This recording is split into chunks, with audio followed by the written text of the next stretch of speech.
Welcome to public TV news. బులెటిన్ల ముందుగా headlines. అటవీ భూముల్లో గిరిజనులు వేసుకున్న గుడిసెలను తొలగిస్తున్న అటవీ శాఖ పోలీస్ అధికారులు.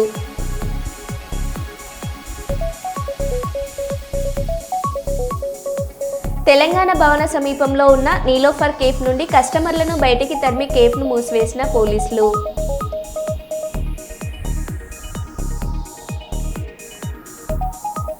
మహారాష్ట్రలో కుప్పకూలిన వంతెన, నదిలో పడిపోయిన 15 మంది పర్యాటకులు.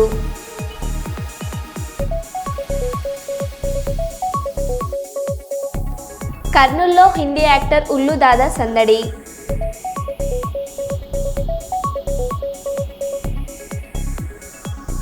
సిద్దిపేట జిల్లా కీలక నాయకుల సమావేశంలో పాల్గొన్న మంత్రి వివేక్ వెంకటస్వామి.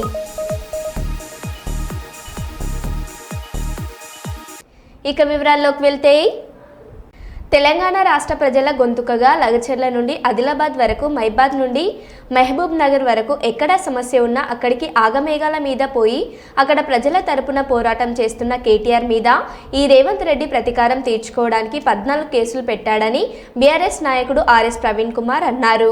కన్నీళ్లు తుడిచే ఒక అన్నగా, ఒక తమ్ముడిగా, ఒక తల్లి నుంచి చెల్లెలు దాకా, అన్న నుంచి తమ్ముడి దాకా, ఒక ముసలాయన దగ్గర నుంచి ప్రతి ఒక్కరి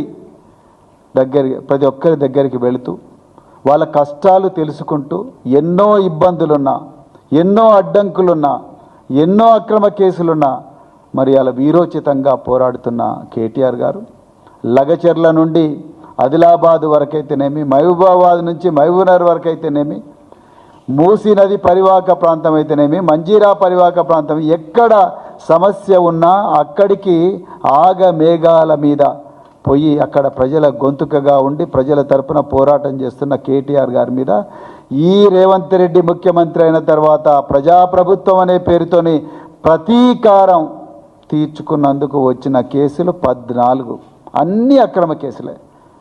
కాళేశ్వరంలో మేడిగడ్డ ప్రాజెక్టు కుంగిపోయిందని కాంగ్రెస్ పార్టీ రకరకాల అబద్ధాలను ప్రచారం చేస్తున్న సమయంలో నిజాలు ప్రజలకు తెలపడానికి కోసం మేడిగడ్డ ప్రాజెక్టు దగ్గర పోతే అక్కడ కేసు, చార్మినార్ దగ్గరికి పోయి నిజాలు మాట్లాడితే అక్కడ కేసు, మూసీ నది పరివాహక ప్రాంతంకు పోయి ఇండ్లు కూలిపోతున్నాయి హైడ్రా వల్ల అని మాట్లాడితే అక్కడ ఒక కేసు, సిరిసిల్లలో ప్రజలకు బాధలు అవుతున్నాయంటే అక్కడ ఒక కేసు.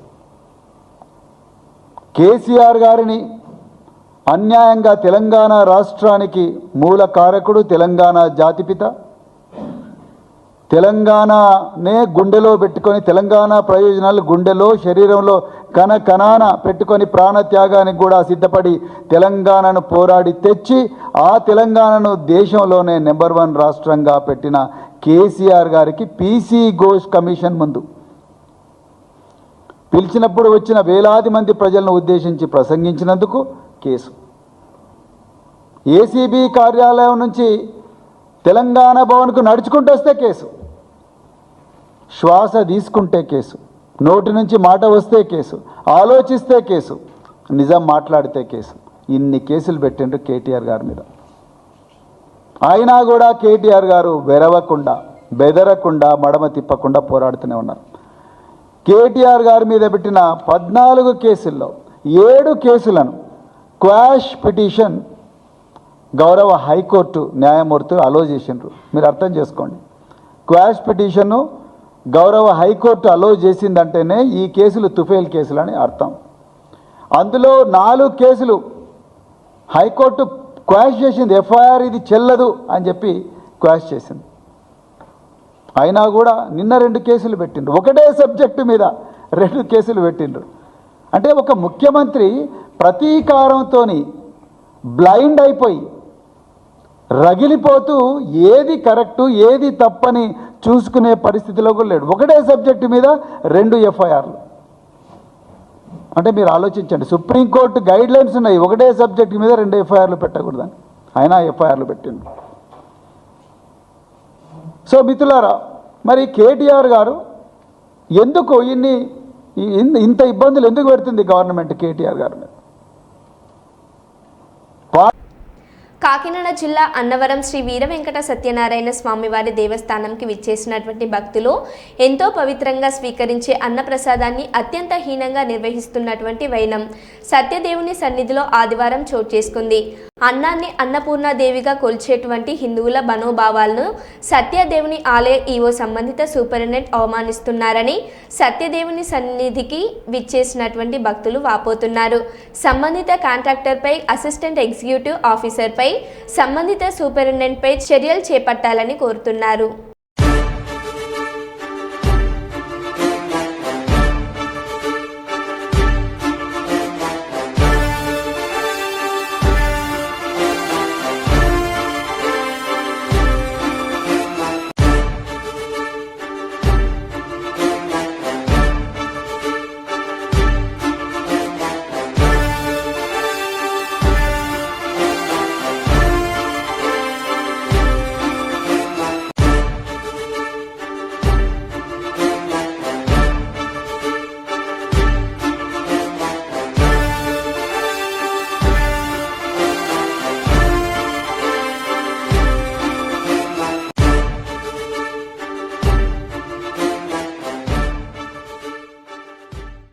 బాసరాలో గోదావరిలో మునిగి నలుగురు హైదరాబాద్ వాసులు మృతి చెందారు. నిర్మల్ జిల్లా బాసరాలోని గోదావరి కనిలో స్నానానికి దిగి నలుగురు ముగ్గురు మృతదేహాలను గుర్తించగా గల్లంతైన మరొకరి ఆచూకీ కోసం గాలింపు. పోలీసులకు సమాచారం ఇచ్చిన భక్తులు హుటాహుటిన సంఘటన స్థలానికి చేరుకొని గాలింపు చర్యలు చేపట్టిన పోలీసులు మృతులంతా హైదరాబాద్లోని దిల్సుఖ్ నగర్ వాసులుగా గుర్తింపు. అందరూ ఒకే కుటుంబానికి చెందిన వారిగా నిర్ధారించిన పోలీసులు.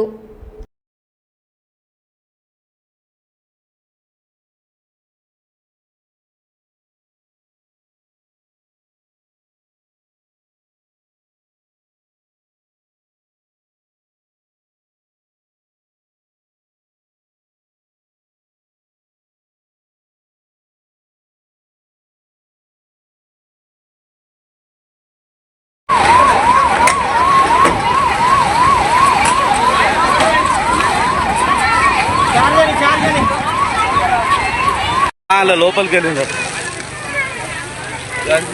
వాళ్ళు చెప్తారన్నారు సామాన్ జరుగుతారు ఓడిపోవద్దని.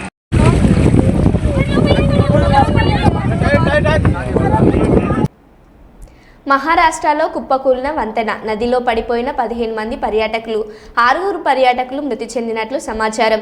పుణేలో ఇంద్రయాని నదిపై కుప్పకూలిన వంతెన. ఈ ఘటనలో నదిలో పడి చిక్కుకున్న సుమారు 15 మంది పర్యాటకులు.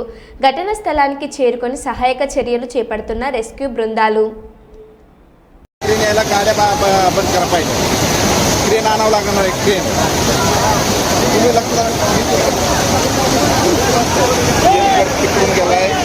बघा इकडे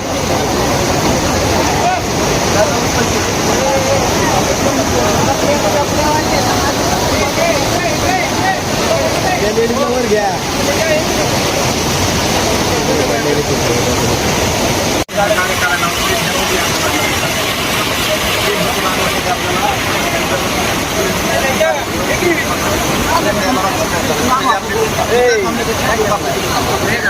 याला आवाज देऊ लागला बाहेर घ्या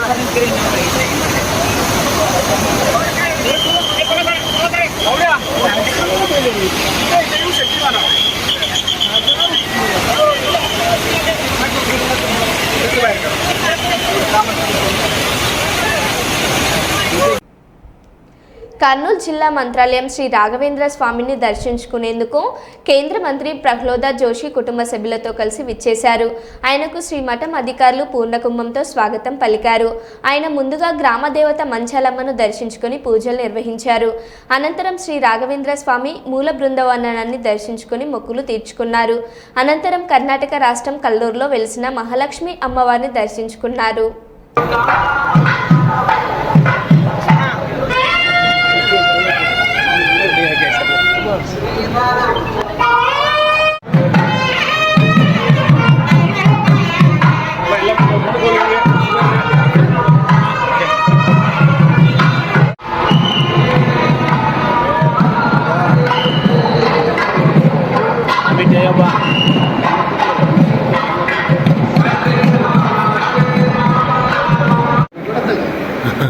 Siguen dando.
ಸೇವಾಕರ್ತರಿಗೆ ಸೇವೆಗಳ ಪ್ರಕಾರ ಕರೆಯಲಾಗುತ್ತದೆ.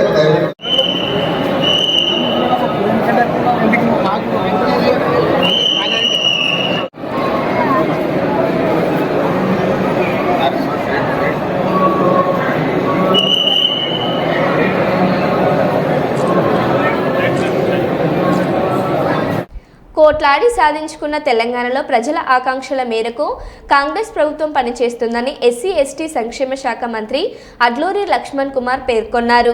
పెద్దపల్లి జిల్లా గోదావరిఖనిలో మంత్రి లక్ష్మణ్ కుమార్ అంబేద్కర్ విగ్రహానికి పూలమాలలు వేసి నివాళులర్పించారు. మంత్రి హోదాలో తొలిసారి పారిశ్రామిక ప్రాంతానికి వచ్చిన ఆయనకు కాంగ్రెస్ పార్టీ శ్రేణులు మహాలు ఆయనకు ఘనస్వాగతం పలికారు. రేవంత్ సర్కార్ ఎన్నికల ముందు ఇచ్చిన హామీలను తూచా తప్పకుండా నెరవేరుస్తుందని అన్నారు. ప్రజలు ప్రభుత్వ పథకాలను అదుపు తెచ్చుకొని ఆర్థికంగా అభివృద్ధి చెందాలన్నారు.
श्रीमान आपके डायरेक्शन के लिए మిత్రులందరూ పని చేసుకుంటున్నా రాజు పాముగుంట రాజుతా గురిగా ప్రజలకు ఇచ్చిన మాటలో కూడా ఒక మంత్రిగా పెద్దలు శ్రీధర్ గారితో ప్రభాకర్ గారితో అదేవిధంగా ముఖ్యమంత్రి గారి దృష్టికి తీసేది శక్తివంతం లేకుండా ఈ ప్రాంత బడ్జెట్ విషయంలో కానీ ఈ ప్రాంత అభివృద్ధి విషయంలో కానీ నా వంతు బాధ్యత నిర్వర్తిస్తానని చెప్పి చేస్తున్నాను.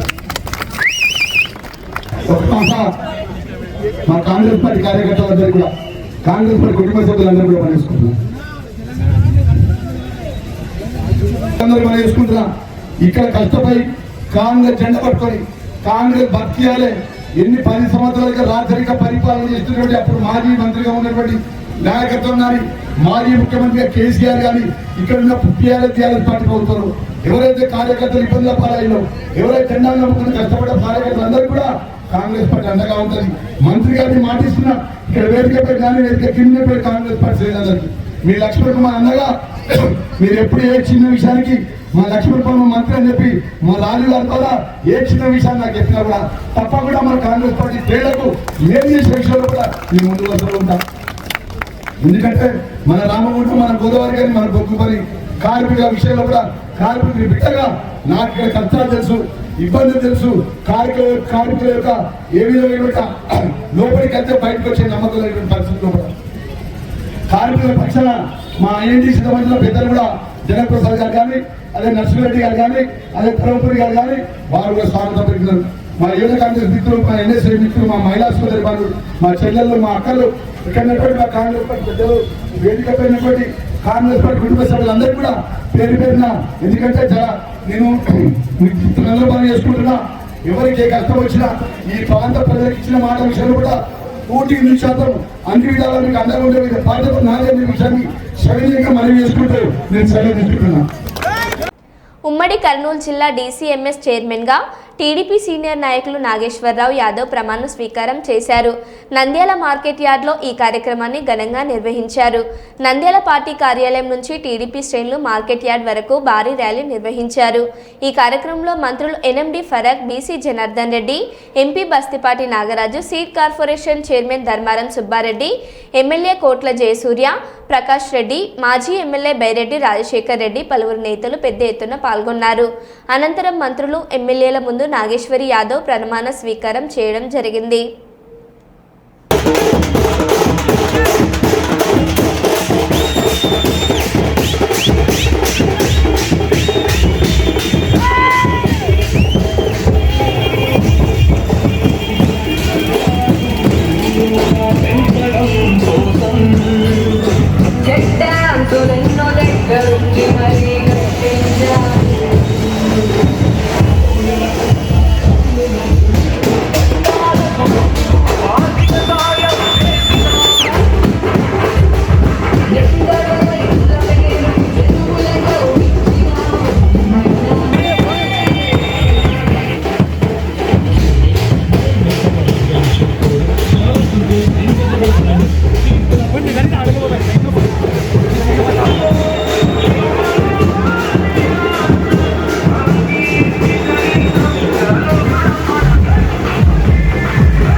బయోడేటా ఈనాటి కర్నూలు దీపంగా విశేషంగా తరలి విచ్చేసిన అతిథులకు, ఆహ్వానితులకు, బంధుమిత్రులకు, శ్రేయ విలాసులకు వచ్చిన ప్రతి ఒక్కరికి పేరు పేరున స్వాగతం, సుస్వాగతం. నిరంతరము అక్షర యజ్ఞాన్ని నిర్వర్తిస్తున్న ఋత్విక్కులు, పత్రికా మీడియా ప్రతినిధులకు పేరు పేరున నా ధన్యవాద శాతాలు తెలియజేసుకుంటున్నాను. మరి ముఖ్యంగా పౌరుషానికి ప్రత్యేకమైన మన రాయలసీమలో కర్నూలు, కడప, అనంతపురం జిల్లాలకు ఒక ప్రత్యేకమైన స్థానం ఉంది. ఆ సీమ తల్లి కరుణ కటాక్ష వీక్షణాలతో విద్వత్తులు వాద్య విచేత వరప్రసాదంగా పొంది ఉన్నత విద్యావంతులై సమున్నత స్థానాలతో తమ వెలికి నలగరించిన పెద్దలు, మాన్యులు, జ్ఞానపతులు, విజ్ఞానపతులు ఎంతమంది చదువుకుంటున్నారో వారందరికీ వేయడం జరిగింది. మరి అలాగే రాబోయే కాలంలో తొందరలోనే ఎంఎస్ నుంచి కందులు, జొన్నలు ప్రొక్యూర్మెంట్ కూడా గిట్టుబాటు ధరలు కూడా కల్పించడం జరిగింది.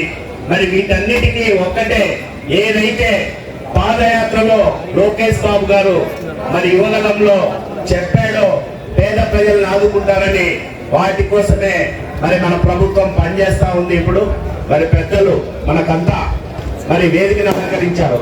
వీరందరూ ప్రభుత్వాన్ని నడిపించే పెద్దలు. మరి గతంలో ప్రతిపక్షంలో ఉన్నప్పుడు చూసాం రాక్షస ప్రభుత్వం, జగన్మోహన్ రెడ్డి ఇక్కడ వేదిక మీద ఉన్న అందరిపైన కేసులు పెట్టడం జరిగింది. మరి ఈ రాష్ట్ర అభివృద్ధిని అంతా కుంటుపడేయడం జరిగింది. ఎస్టీలు సహాయంగా మరి ఎప్పుడైనా కూడా ఎవరు ఏమడిగినా కూడా మరి అండగా నిలబడి మరి ఈరోజు ప్రభుత్వానికి మరి పెద్ద దిక్కుగా నిలబడ్డాడు మన ఆరోగ్య శాఖ మంత్రులు, పెద్దల గౌరవనీయులు బీసీ జనార్దన్ రెడ్డి గారికి ప్రత్యేక నమస్కారాలు. రాష్ట్ర ముఖ్యమంత్రి కుటుంబాల నుంచి విచ్చేసి Matin and friends charitable trust సేవలు అభినందనీయమని కరీంనగర్ ఎమ్మెల్యే గంగుల కమలాకర్లు అన్నారు.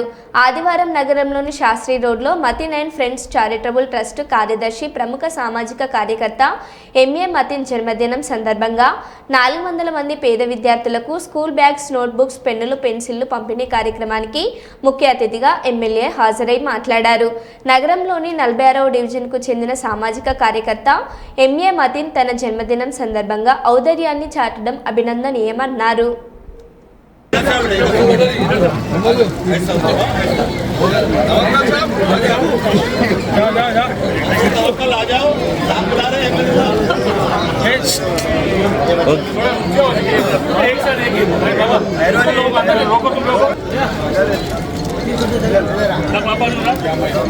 ఓకే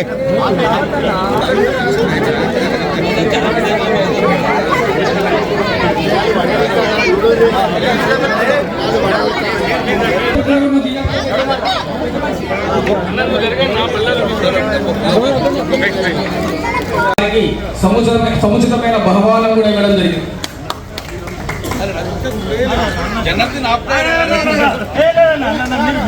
आज जन्मदिन आज ये पॉलिटिकल प्रोग्राम नहीं है, जन्मदिन का प्रोग्राम। मुसलमान भी आगे बढ़ के उसमें सेवा कर देते, हर रमजान में भी मुसलमान के साथ हमारे हिंदू भी काम करते। ये करीमनगर शहर ऐसी शहर है या हिंदू, मुसलमान, सिख, ईसाई मिलजुल कर रहता है। इंशाल्लाह हम आगे भी ऐसे ही रहना है, ऐसे जीना है।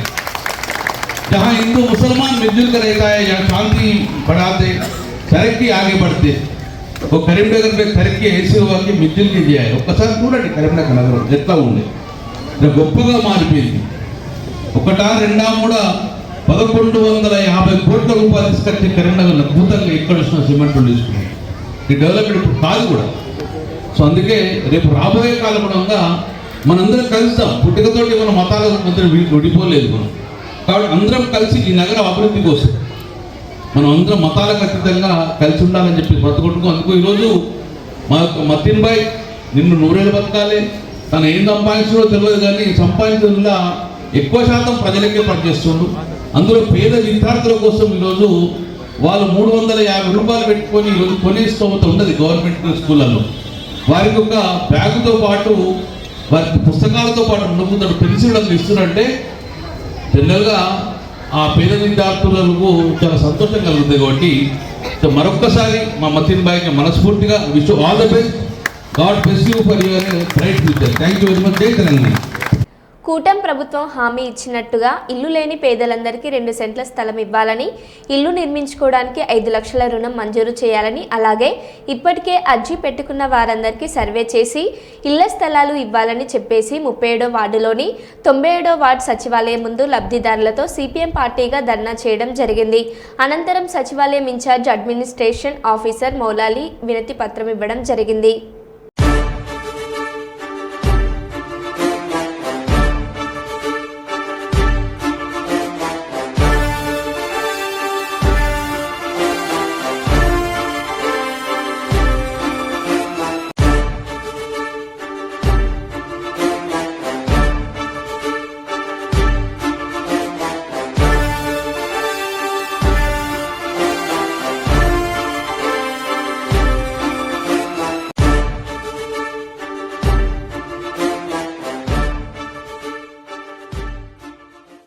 మరో బులెటిన్లో మళ్ళీ కలుద్దాం. Stay tune.